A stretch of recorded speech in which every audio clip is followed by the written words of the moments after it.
Hi, I'm the tool man, Papa John. Today we're going to do F connectors, compression.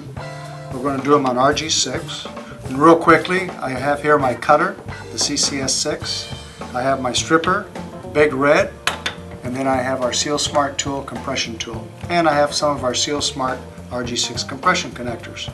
By the way, the black ring on here represents it is for RG6. If it were red, it would be for RG59. If it were blue, it would be for RG6 quad. Since we're doing RG6 today, we want to make sure we use the black ones. They fit properly. Okay, so for cutting cable, as I said, the CCS6 is a great cable cutter. It cuts through copper clad steel like butter. And now we're going to do the strip.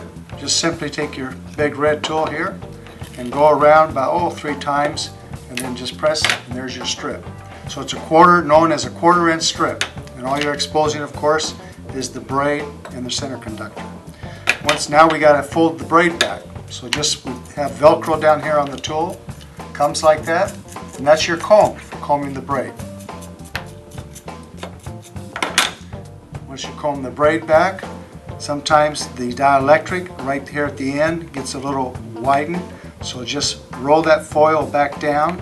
And what that helps do is make sure that it goes right inside the inner ferrule that is inside the connector.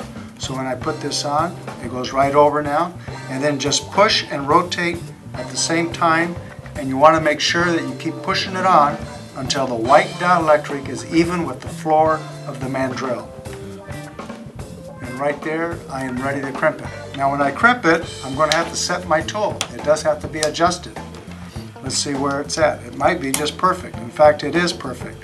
What I'm doing is I want to adjust it until the distance between the base, which is your cable clip, and the end of the connector, that amount of cable that is showing is equal to the same space you're going to be crimping on the sleeve. So they're about equal parts if you look at them. So that's a good setting to be at.